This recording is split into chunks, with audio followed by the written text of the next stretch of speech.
Hey everybody, welcome to this special revolutionary reader. Today we have Danny Haiphong. He's the author. He's co-author of American Exceptionalism and American Innocence, the people's history of fake news from the Revolutionary War to the War on Terror.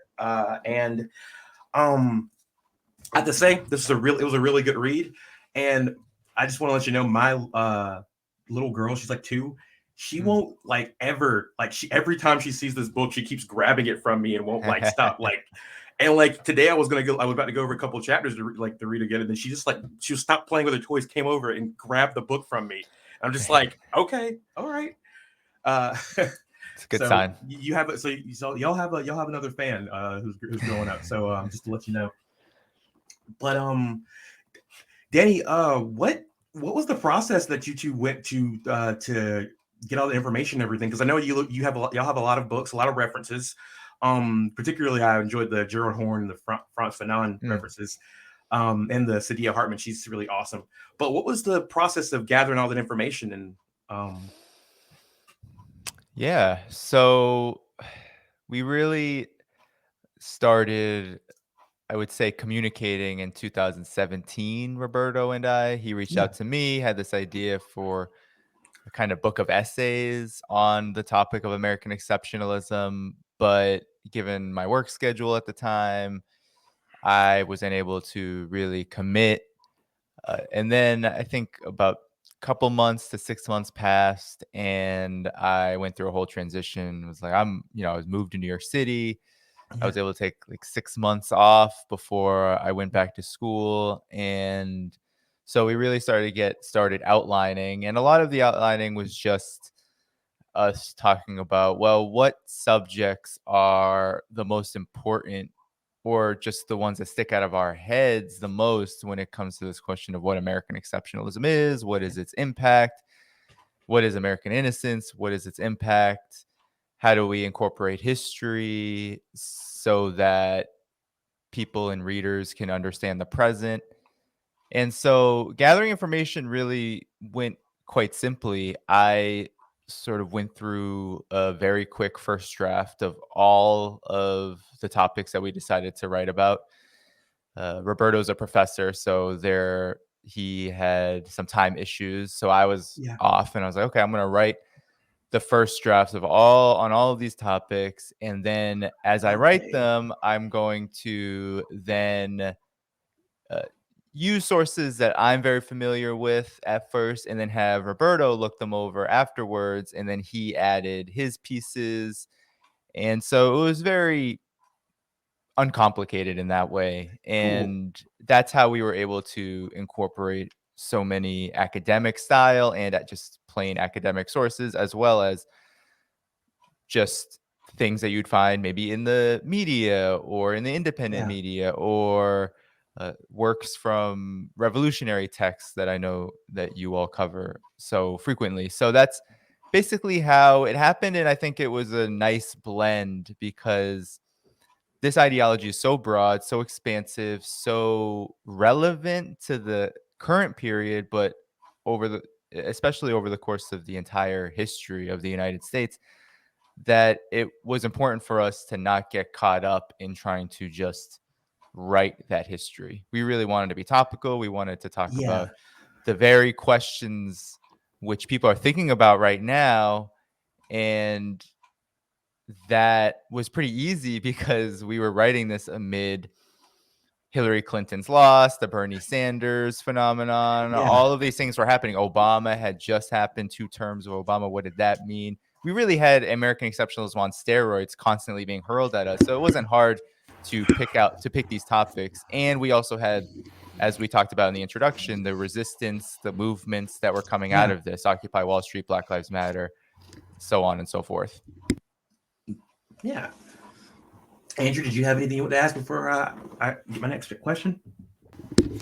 Um, yeah, I mean, I think during during that whole time, there was obviously, like you were kind of mentioning, I think one of the things that was going on a lot was the whole Kaepernick movement as well, which you reference a lot, which I think, obviously, I feel like it's still relevant today, Hmm. but like you kind of mentioned in the book, it's kind of taken on a whole different meaning, right? Yeah.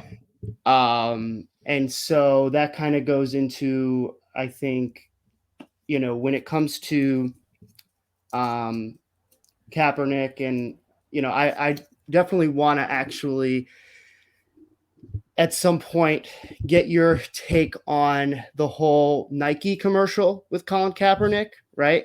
Because I think when you talked about Colin Kaepernick, I think that commercial maybe hadn't happened yet, right?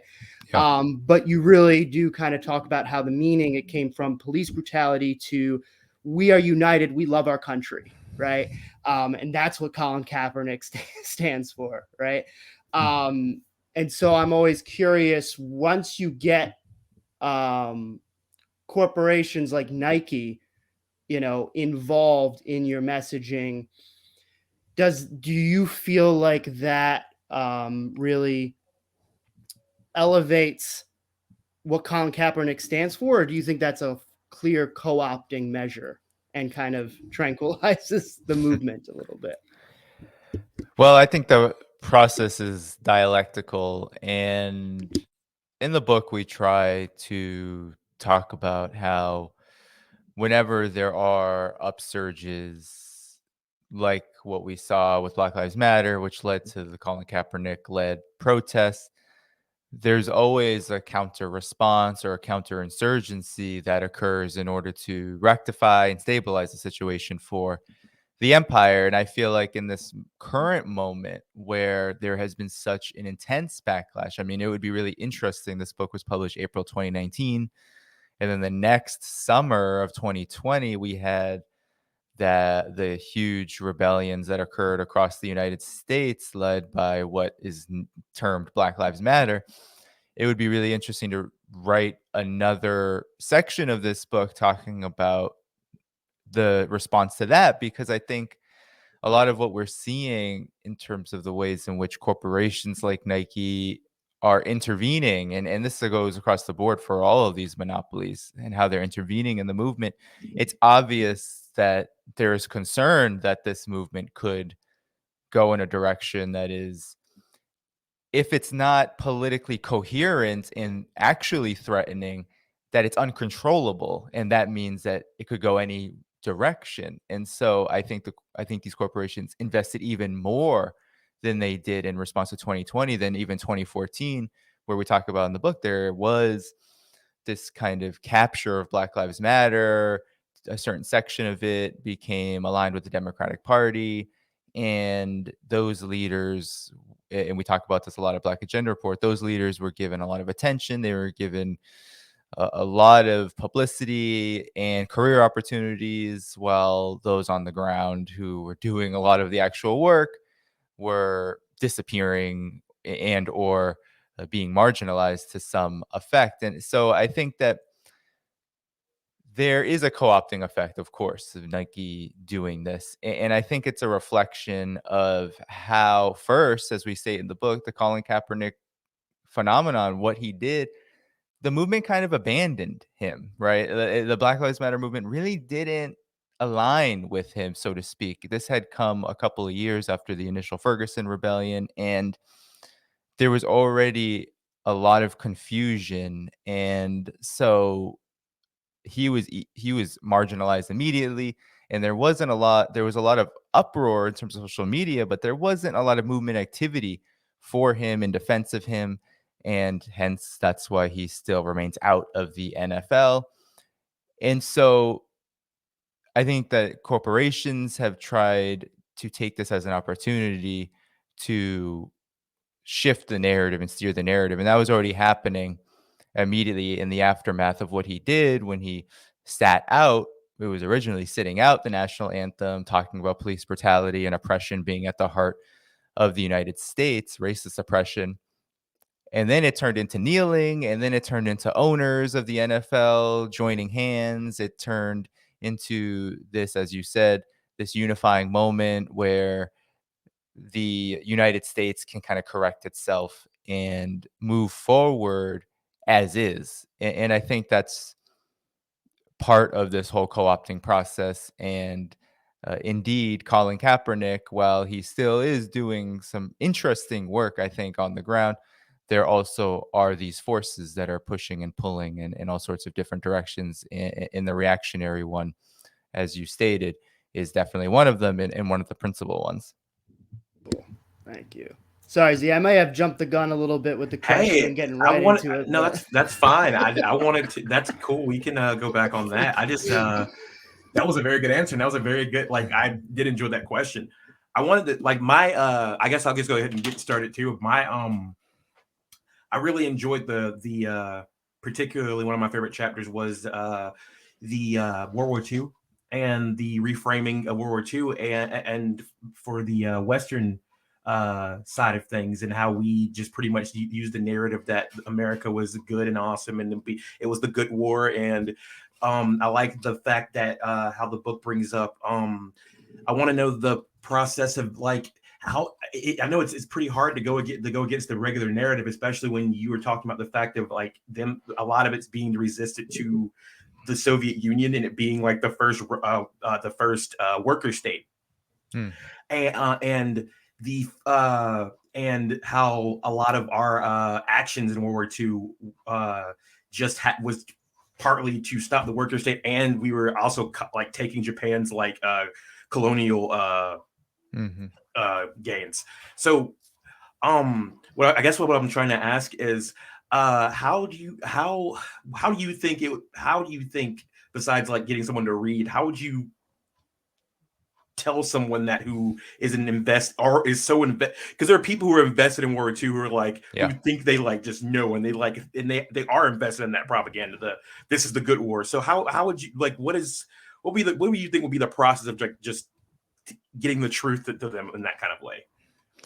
Yeah, well, first we have to go over the facts, and then we have to talk about why the facts are not principally being dealt with when World War II is understood in the United States. Why is it that the anti-war movement in particular usually tries to avoid World War II, namely because there is such a broad consensus in the United States that, as you said, this is the good war. It is the war where the United States actually intervened on the side of democracy and did the right thing.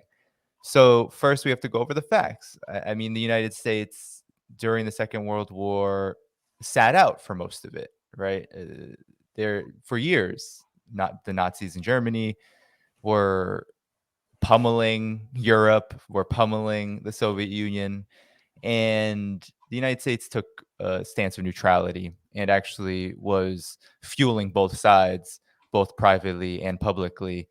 Publicly through the Lend-Lease system, as we talk about in the book, trying to soup up the British Empire's military, as the United States went into full defense production mode. It became, right, the rudiments of the military industrial complex really were cemented during this time. That's how the United States got out of the Great Depression. It wasn't the New Deal that got the United States out of the Great Depression. It was actually large investments, government investments in the military industrial complex, which allowed for so many to gain jobs and to get this so-called golden age, get the so-called pieces of the pie of the so-called golden age of American capitalism. And so I think first we have to go over how the United States really did sit out and wanted, as ruling class magazines like Time magazine would state in the mid 30s, they were hoping for Europe, and the so-called allies and the so-called Axis powers. They were hoping that they would destroy each other, and they were also hoping that the Soviet Union and the Nazis would destroy each other. Of course, the United States was pulled into the war eventually by the so-called Pearl Harbor incident, which is its own kind of conspiracy at this point, where there's a lot of knowledge about how the United States literally precipitated that event by placing an embargo on Japan and then ultimately botching its own intelligence in order for Japan to strike, pushing the United States into the war when it really wanted to get into the war, because it was now both prepared in terms of military hardware, and it was also prepared to take advantage of the geopolitical situation at that time, where the Soviets had already incurred massive losses, but were really pushing and were really looking like a formidable foe against the Nazis. So there was going to be no mutually assured destruction, so to speak. Exactly. And that's what pushed the United States into the war. And so there's that fact. And we didn't really cite it in the book, but under the FDR administration, the United States also was not doing anything to help, let's say, the Jews in Germany or those forces who were being pushed out by the Nazi offensive in this mass migration that was occurring. The United States actually restricted its immigration to persecuted Jews, communists, etc. And that Well, let didn't me ask you change. one thing. I saw that you actually in the book, you guys, I saw that you sourced James Q. Whitman's Hitler's American Model. Mhm. And Yes. yeah, as you're saying, like, can you go over how involved the U.S. was actually in bed with the Nazis at the Nazi Party? Like, have we had a bunch of our ruling elite who were funding, like we had Prescott Bush and the Kennedys and Right. and such. That's another thing that, like, I don't think a lot of people realize how in bed we were with the Nazis up until the point that we had to turn on them. Yeah, well, the military, the massive, because Germany at the time under the Nazi regime was industrializing. And how was it industrializing? Well, major corporations, especially U.S. corporations, were helping the Nazis industrialize and therefore militarize. So the Ford Corporation, Henry Ford, was a huge fan, a huge backer of Adolf Hitler. They were He like was one of, acquaintances, I think, right? yeah, they were They were like huge. bros. Yeah, they had a deep relationship. He was selling armament vehicles, that sort of thing, all the way through into the period of formal declaration of war when the United States entered. You had IBM Corporation. You had a lot of U.S. Insane. corporations providing technical support, and it makes sense then that after World War II, right, when the war was so-called "quote unquote" over, the United States admitted a lot of Nazi scientists, academics, professionals who then came to the United States to help with the Cold War against the Soviet Union, which I think really reflects a lot of the alignment. And the point we try to make is that there was an alignment from works like the one you just cited, where ideologically the United States really was an inspiration to Nazism, and it continues to be an inspiration to Nazism up until this day, because what the United States during its so-called colonial period, which really hasn't ended, but during its formation, what it was able to accomplish in terms of creating a white supremacist foundation, which was able to lay waste to indigenous land, displace indigenous peoples, destroy indigenous nations, and then enslave Africans and create this hugely profitable empire. That was really the dream of Adolf Hitler and the Nazis. They wanted to create an empire which required at this time, and this is why historical materialism is so important at this time, with the Soviet alternative, it required the destruction of socialism or any kind of communist ideal. So I think that's, and if we get into conversations about fascism, we have to understand that fascism, that's its primary and principal goal.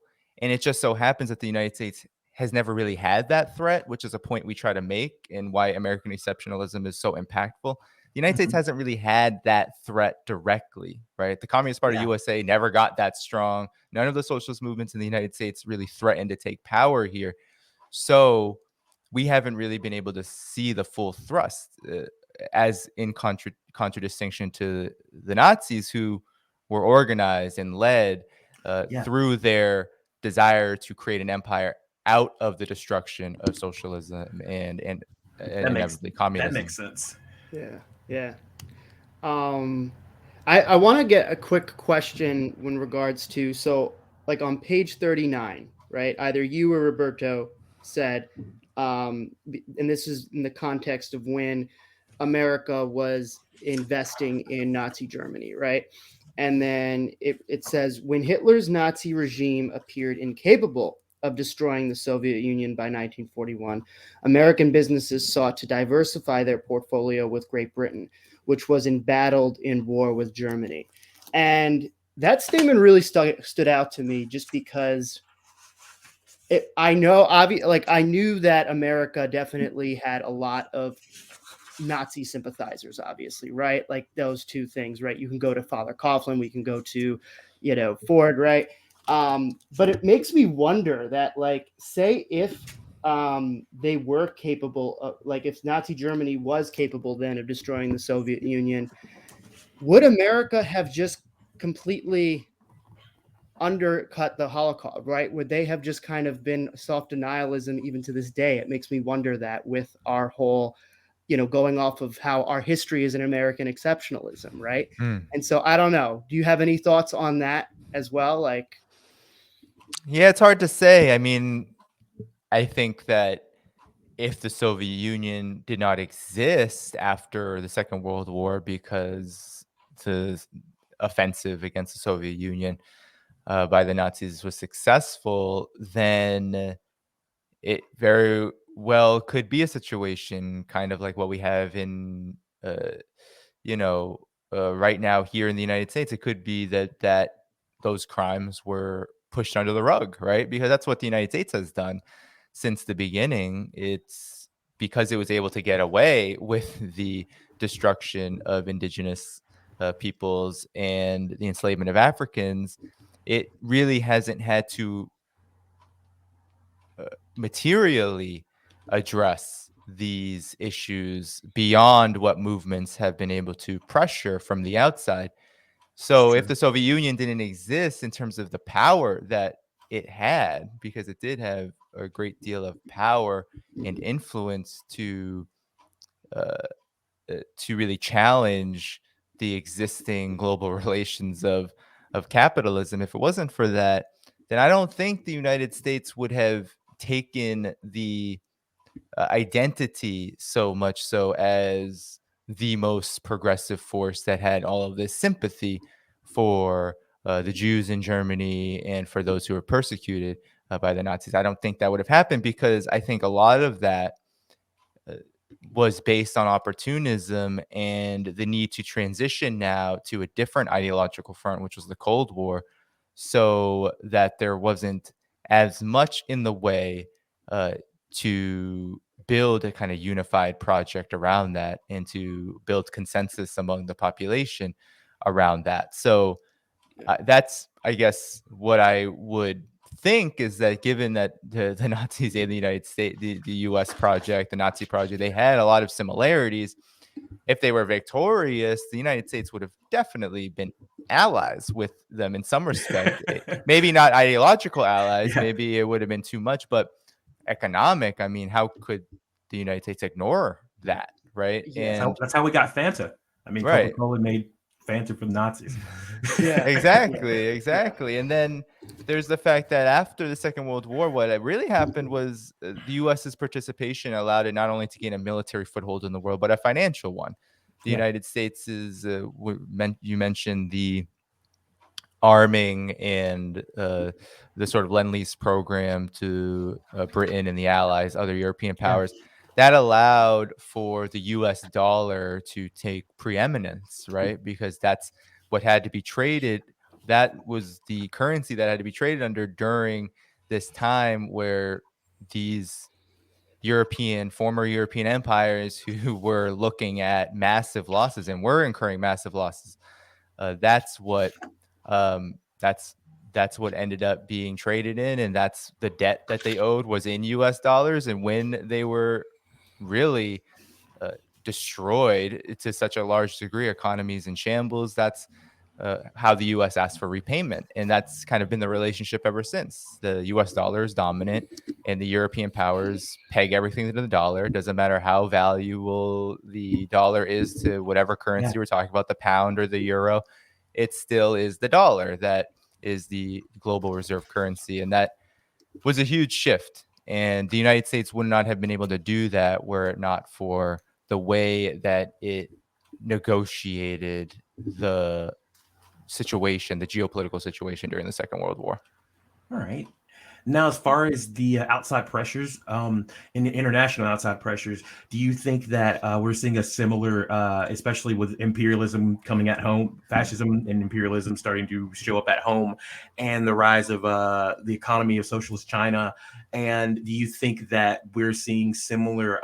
We're starting to see a similar pressure that's going to start being put on the United States from places that are starting to rise because of socialist projects opposed to the capitalist hegemony that's dominated for the past almost 100 years. Well, that's a very good question. I think that it's yes and no. I think that there are, of course, similarities, and we can draw pretty close threads to, let's say, the Cold War, to the new Cold War. When it comes to the United States' overall situation, domestically, internationally, and the reason why American exceptionalism, this idea that the U.S. is superior and that we can't question that there's no doubt that it's the best society that's ever existed, the peak of civilization, all of this kind of white supremacist jingoism and mythology. The reason why it's so loud right now, the reason why it's been so loud really for the last 2+ decades, but honestly, in the last half decade to a decade, there's been really an offensive ideologically being waged by the ruling class because, unlike the Cold War, the United States is in a period of decline. It's in a period of crisis. This crisis is so multifaceted and so challenging that for the first time, the U.S. does not really have anywhere else to go. It's sort of an empire that's lost at sea. It doesn't really, it's holding on to the same tools, the same policies. It's pushing forward on a very destructive path, both for the planet, for the people, and it can't reverse it, because if it does, then it opens up it's almost like class suicide, so to speak, because it opens up the potential for movements that have emerged to then capitalize, right? And Yeah. there is this struggle. It's almost unprecedented in some ways, because what the ruling class, what the United States did to social movements, as we talked about like in chapter 9, what it did to the communist movement, what it did to the Black liberation movement, is that it really brought the political situation very backward in the United States. It brought the whole political consensus to the right. And then, of course, we talk about the Obama effect and how that brought the most progressive constituency, most progressive people in the United States, Black America, further to the right, and cause a situation where, yes, even when we do have upsurges like Occupy, like Bernie Sanders, like some of this social democratic activity, it's not organizationally coherent and it's not ideologically coherent. So there still is really no domestic challenge to the empire. And that means that right now what we're seeing is the empire kind of disintegrating itself without an alternative that can really challenge it. Internationally, now we have China and we have other countries moving along with China, Russia. We have the Belt and Road Initiative. We have the Eurasian Economic Union. We have sort of this consensus toward a multipolar order.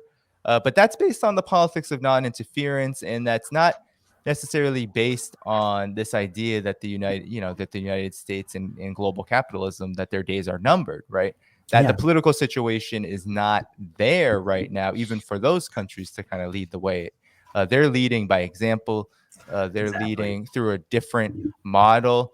And certainly that is bringing incredible progress. But for forces in the United States, what this means is that there is still, unlike the days where there was an international, for example, a third international, unlike the days where you had direct bonds of solidarity being built on the consensus of class war and socialism, anti-imperialism, and the struggle against racism, white supremacy. When you don't have a movement capable of doing that work, then really what we have is the empire disintegrating itself, and all that's coming out of it is spontaneous upsurges, Yeah. along with, unfortunately, the principal contradiction, which is new variations of the very old order that is becoming more oppressive and more repressive. So in some ways, the mechanisms of fascism are actually tighter and actually much worse than they were in the past, because there was such during the Cold War, it was the height of the world socialist movement. So even though you did have a fascist movement, it was really curbed, it was really rolled back, it was really marginalized, right? And that held true for many, many, many years, even after the fall of the Soviet Union. Yeah. But now there is this kind of return to nostalgia on the part of the right, which we talk about in terms of Donald Trump and these kind of sort of far right forces. That's their game, right? Their game is to co-opt anybody they can into sort of empire nostalgia. Yeah. And then there is the neoliberal ruling class, the sort of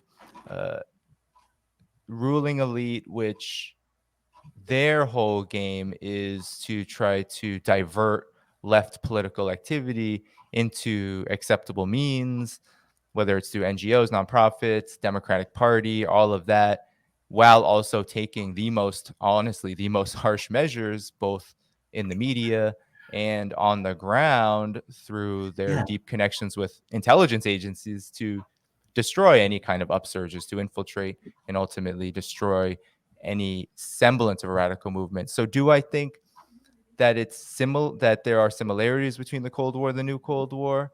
Definitely. But I think there's some inverted processes happening where Mm. we are confronting now the empire's decay rather than the empire's quest for further growth and hegemony, further development, right? The United States was still looking to develop, was still looking for ways where it could really wield its power. Now all of that has kind of played out, right? The world has been divided.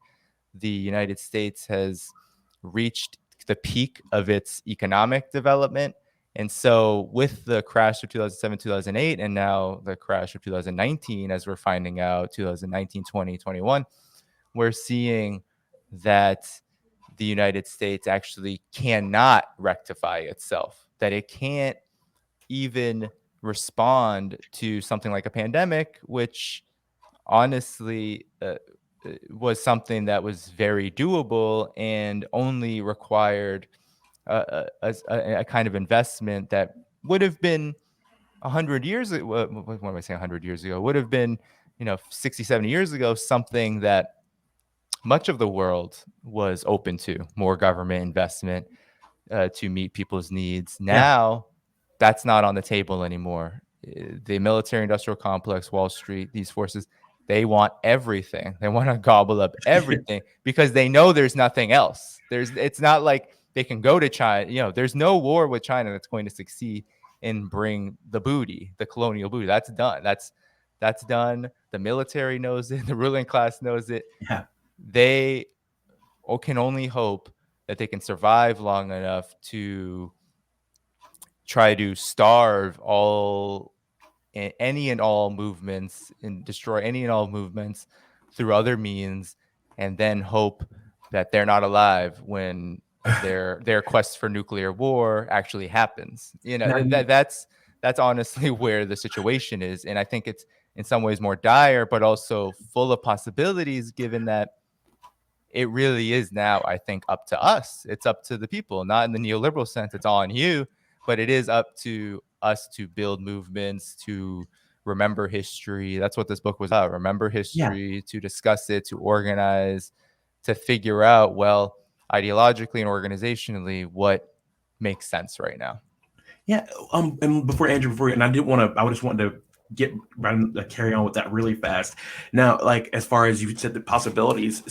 So would you say, because I like the definition that y'all use for American exceptionalism and American innocence and how they work together as like a structure, and then it's like a forgetting, and then we're the best with our forgetting at the same time. And do you think that the past, like especially the pandemic, and all the economic crashes, do you think there's a crack starting to happen in American exceptionalism as far as normal people? Do you think that this, as far as you say, unprecedented times, do you think there's an unprecedented crack starting to happen that we haven't really seen before? I do. I think in many ways, American exceptionalism is dead in terms of its legitimacy. That doesn't mean it's dead in terms of Yeah. influence. That doesn't mean it's dead in terms of how the ruling class wields it. No, indeed, it is being bandied about all of the time.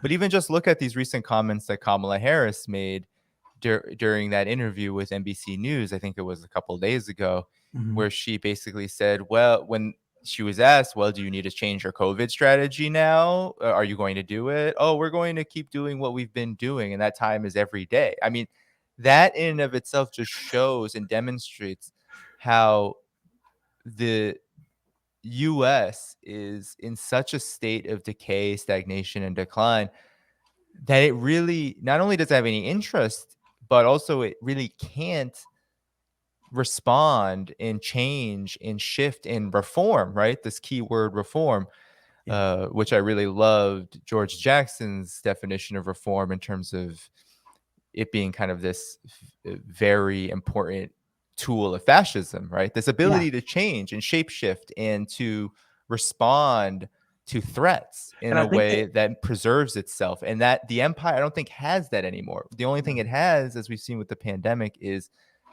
to try to sanitize, to try to divert attention away. The whole Donald Trump scare mongering, right?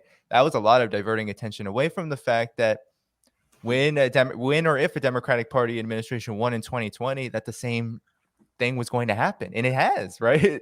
Joe Biden's administration has already surpassed, in terms of counted COVID-19 deaths, has already surpassed Donald Trump's number. And that's not going to change. So even just on this issue alone, we can see that level of stagnation, not to mention the economic stagnation, the lack of growth and quote unquote innovation.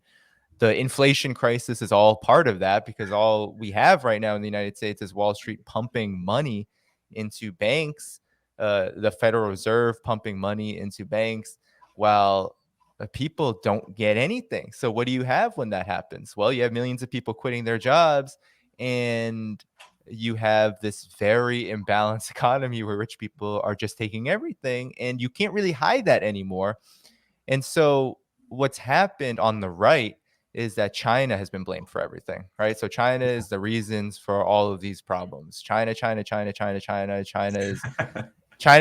with COVID-19. China took all of our jobs.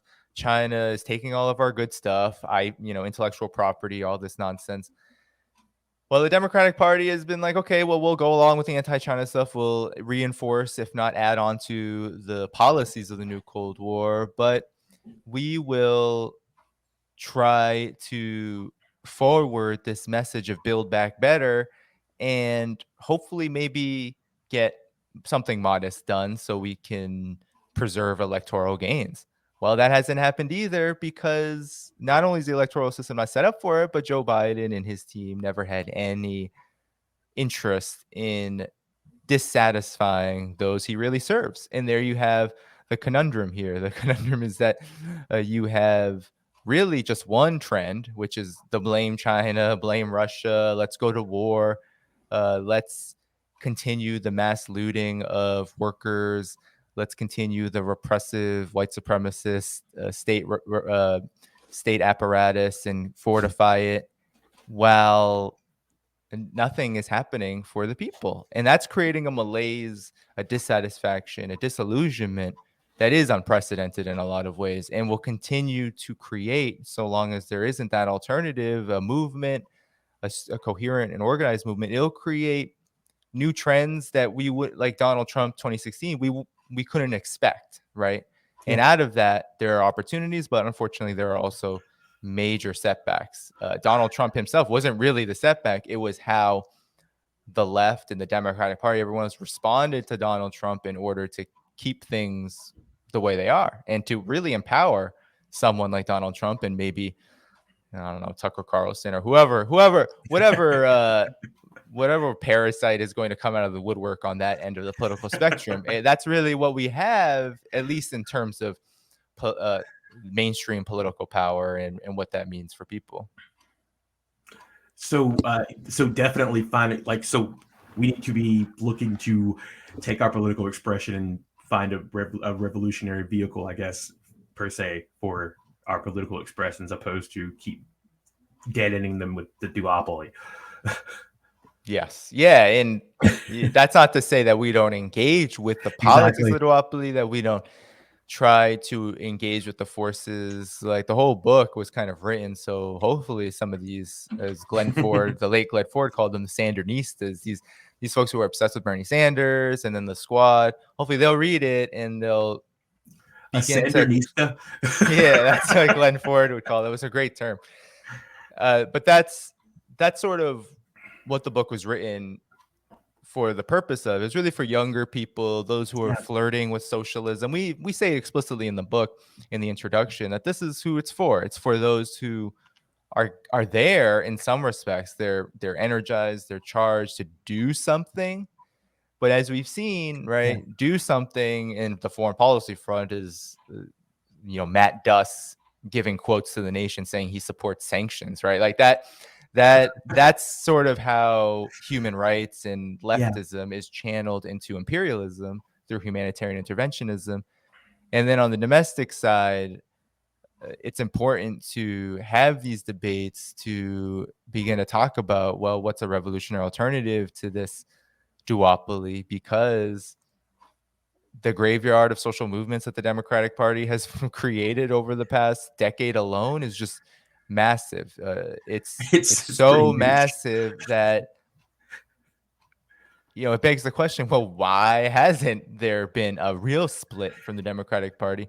And that's because this, in part, ideology has a real material consequences, and it's underplayed and downplayed by pundits, independent media folks. It's downplayed by movement activists because activism can get really activist-y, as I'm sure you all know. It can get like, we're just going to do stuff and hopefully it works, right? But if you don't talk about the ideas that are influencing people's actions, if you don't talk about the ways that ideology creates hegemony and creates normalcy, then we end up not being prepared for these kind of debates and not being able to merge the ideas that we hope to strive for, that we hope to build around, with our actual concrete political action. Like unless we're merging those two things, theory and practice, then we're not really able to succeed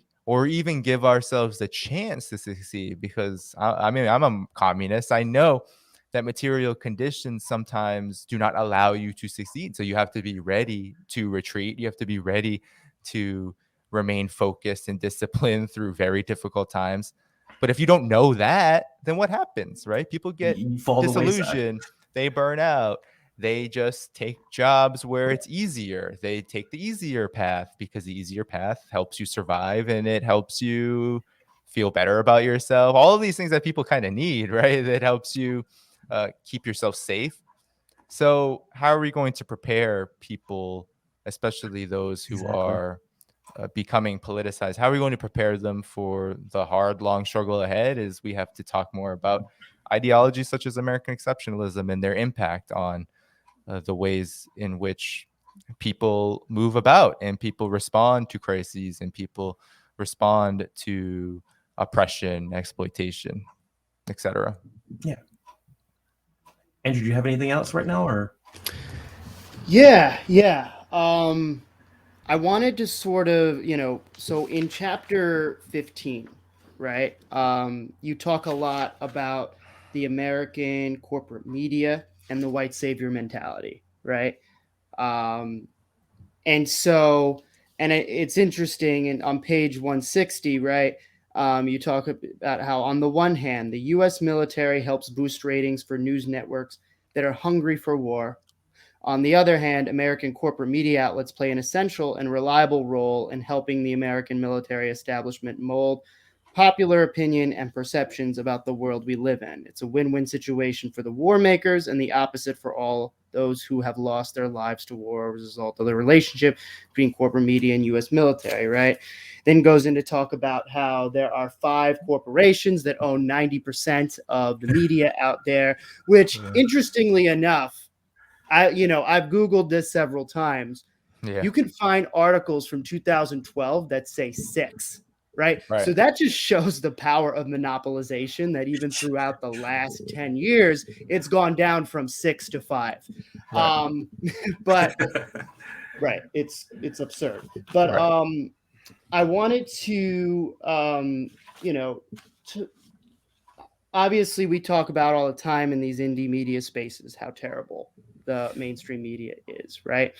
And I'm just curious to see if you have sort of an idea, or if you kind of had the power to kind of form media to be as equitable as possible, how should do you think media should be structured in general here? And do you have a country or some sort of model that you almost say like, oh, we should get closer to that?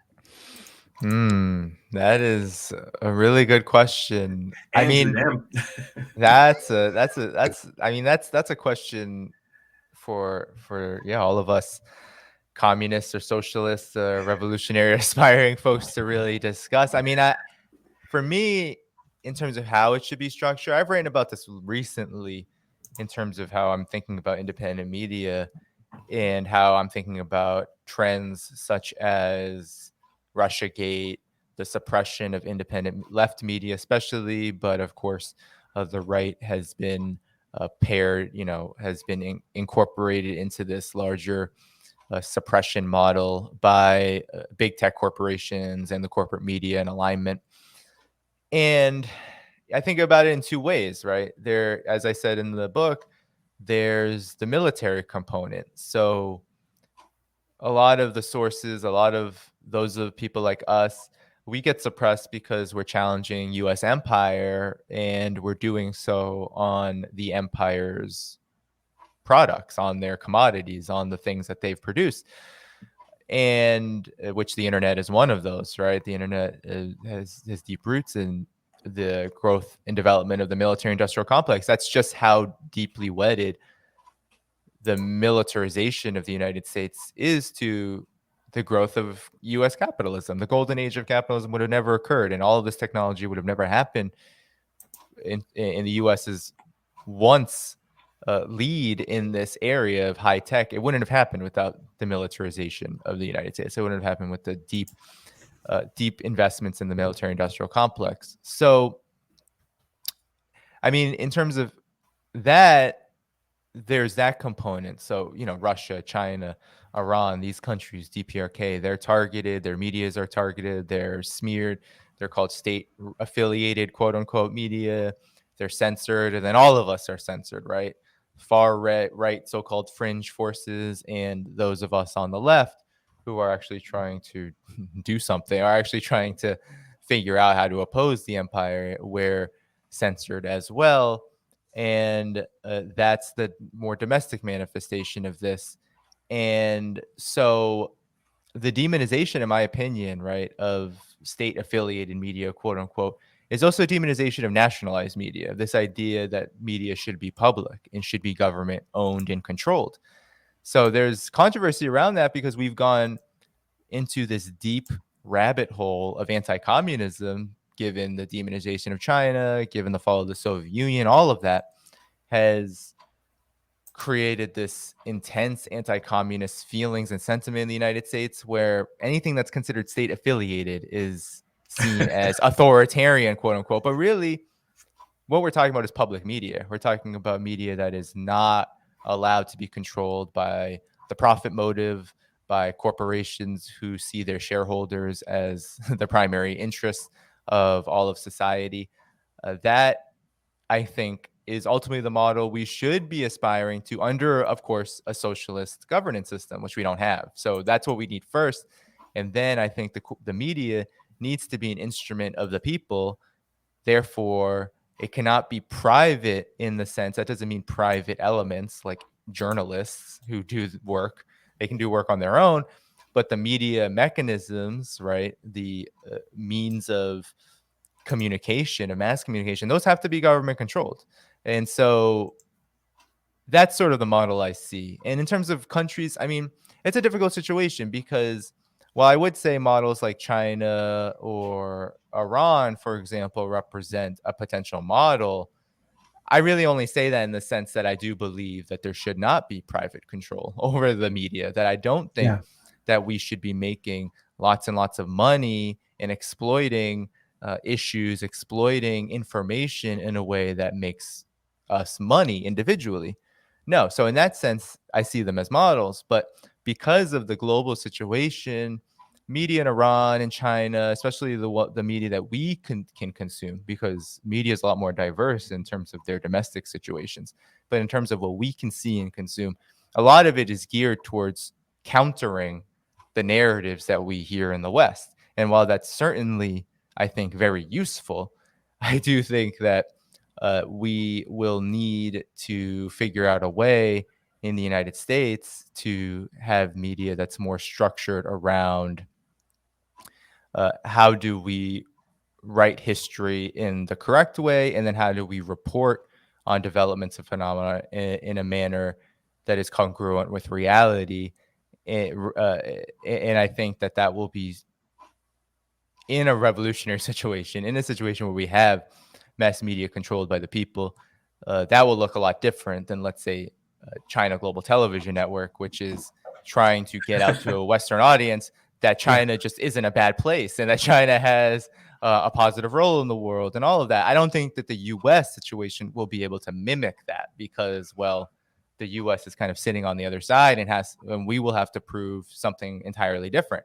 We'll have to prove that in a revolutionary situation that we can give reparations, that we can engage in mutually beneficial relations around the world that doesn't involve bombing, sanctioning, etc.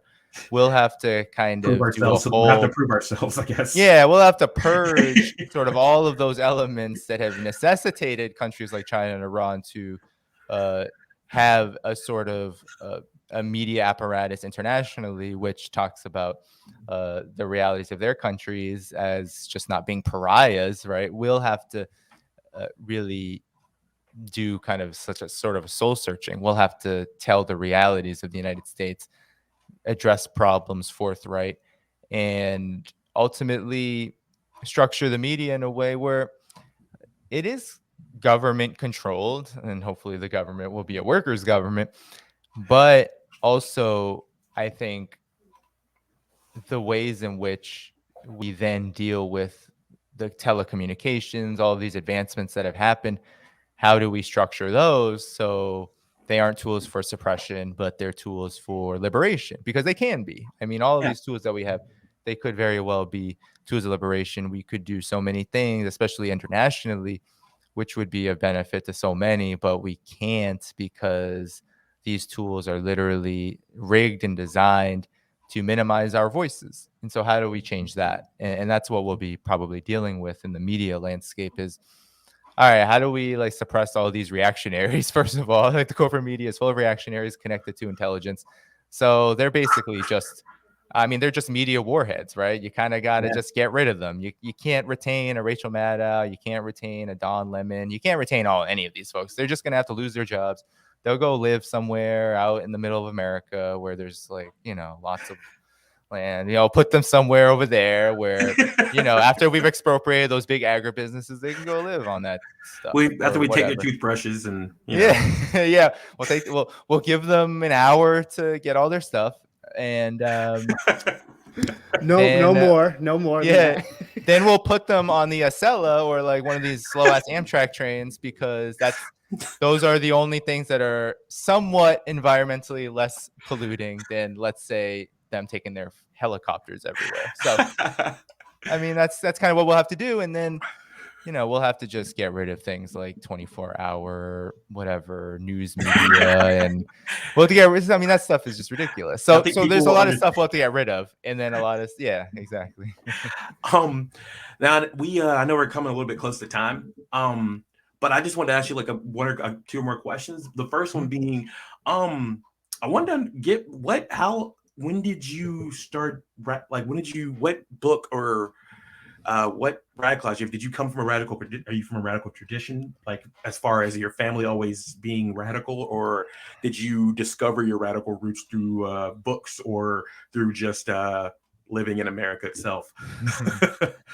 Well, I would say it's two of those three things. I mean, my family was not radical. My mom's side is Vietnamese. They're not radical on their side. My mom leans Republican most of the times. It's just this very, very indicative of the emigration patterns during the war period. And my father was like a New Deal Democrat. He supported the Democrats. He was in the military, drafted to Vietnam, really hated Richard Nixon because of that. He was drafted after Tet.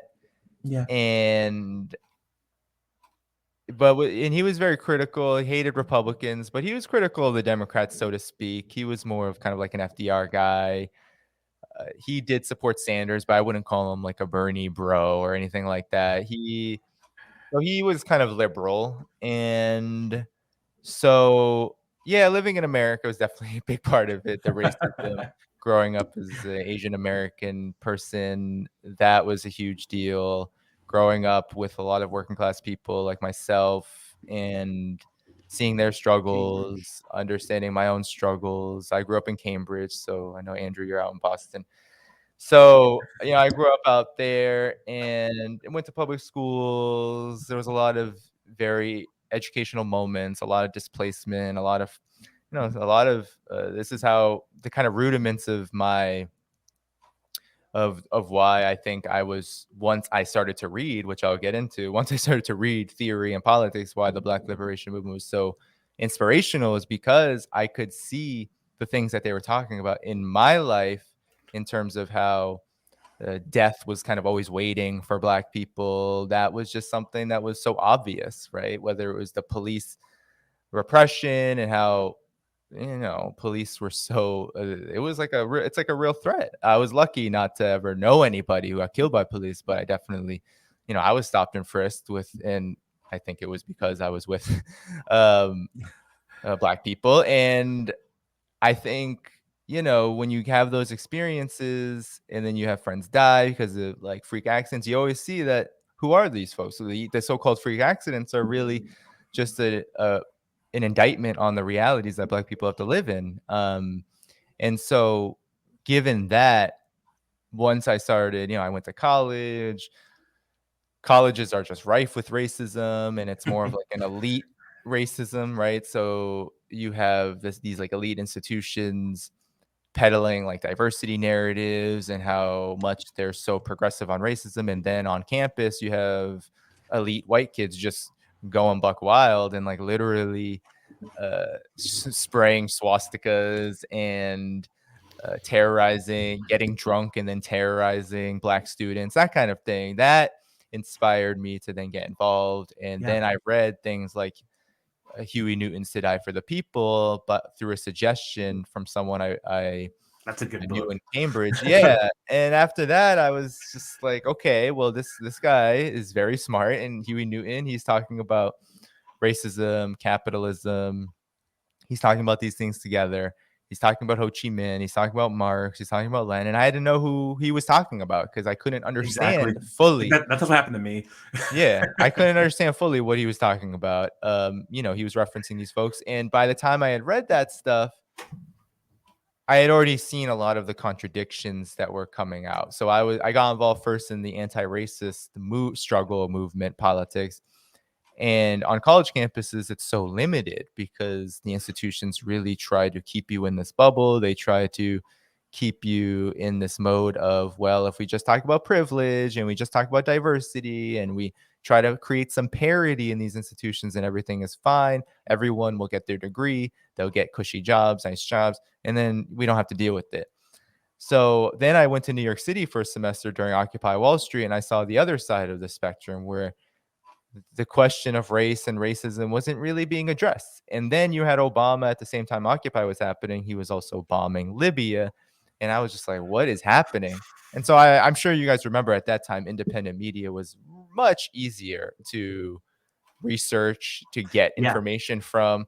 You had cool blogs. I remember People of Color Organized was a hugely interesting one. You had people just gathering documents and putting them online, introducing me to like Fanon and more Black Panther literature, and that really helped me. And then I found out that Huey Newton wrote a letter asking for help, asking to help the National Liberation Front of South Vietnam with Black people. He was going to send members of the Black Panther Party. Yeah, there's a video. There's a video of that on YouTube. I'm just like in prison talking about like when he gets out, they're gonna send like Vietnamese help to destroy to and then I felt that energy. I was just like, yeah, that's what we need to do. Literally, Obama is bombing. He's bombing an African country. It's like we need to do that. Like, why don't we have forces that can assist in stopping that sort of thing? And that got me interested in revolutionary politics.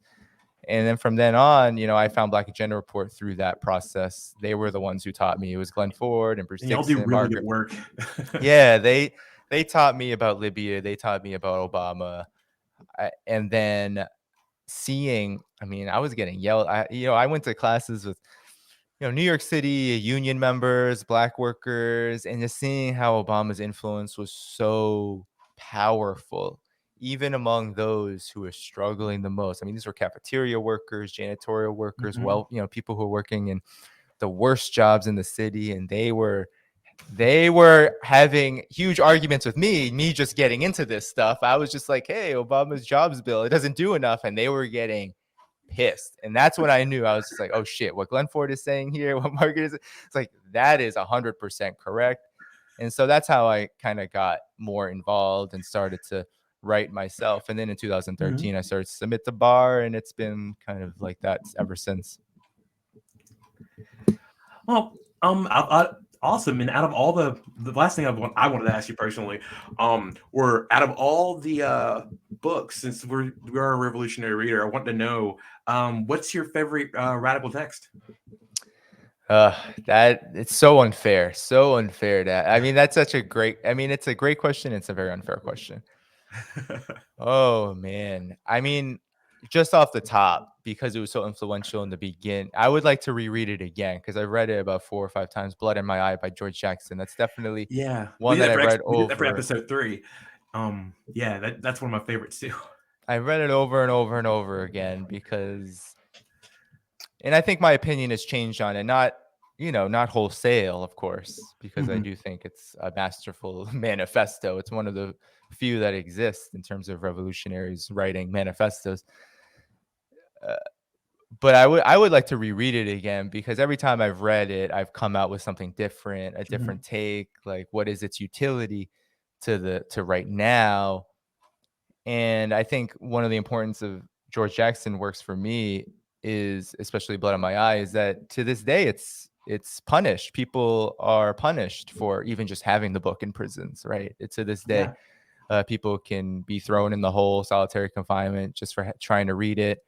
There's one of the reasons why there are these massive book bans across U.S. prisons now is because in the face of Black Lives Matter, there's a fear that kind of ideology and politics will return to the prisons. And so that's powerful. Yeah, George, that's very powerful. So regardless of how my thinking may have changed since I first read it in 2000, I think it was 2013, 14.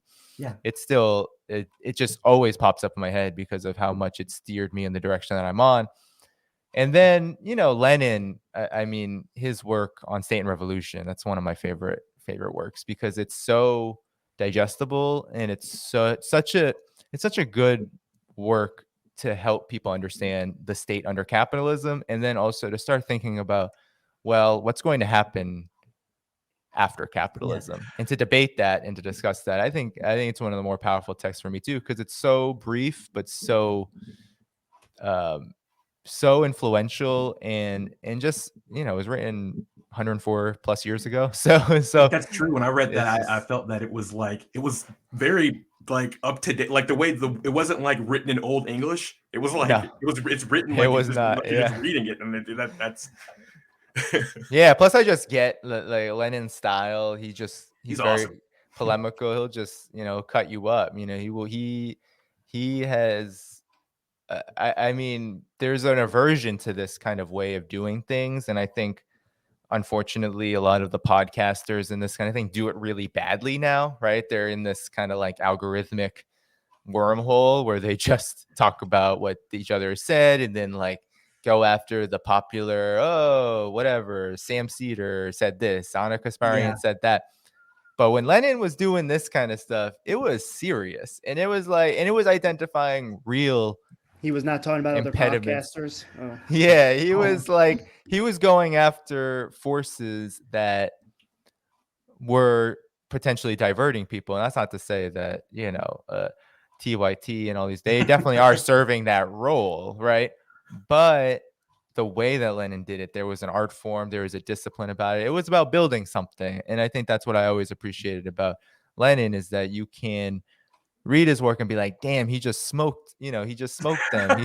He smoked out the socialist revolutionaries There and the was I think the missionaries. But liberal professor, when he wrote a sarcastic, it was to a liberal professor, and it was just how the professor would use he would bring up the absurdity of socialism, then he would take the absurdity and go with it, and he just like roasted that guy about how he was doing that, and that was like one of my I was just like, this is like a roast from like the early 20th century. It is insane.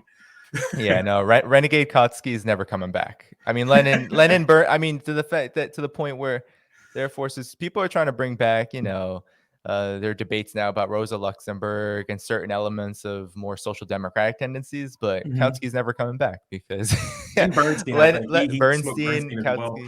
Kautsky, it was just the roast was that effective, and so that's also what I appreciate, because I think that there is a huge place for that kind of work now. It's just, it has to come out of a real revolutionary tradition, organizationally, ideologically, and we don't have that right now. We have a lot of algorithmic kind of debate and banter, and not so much political debate and banter. Andrew, did you have anything else that you want to ask? No, I think that's everything. Yeah, want to be Awesome. cognizant of the time, but yeah. Well, Danny, we appreciate you coming on. I know it took us a couple months to get this set I up, know. but it was definitely worth it. And we really enjoyed talking with you. If we are going to go over a Lenin series at some point, and we would love to have you on at some point. That'd be awesome. Sure. But if you want to tell everybody where they can find you and how to support you, give yourself that plug. Sure. So you can find me on Twitter at Spirit of Ho, Spirit of HO. You can find me on Substack, chroniclesofhaiphong.substack.com. You can subscribe for free or paid, whatever you want to do. You can find me weekly at Black Agenda Report.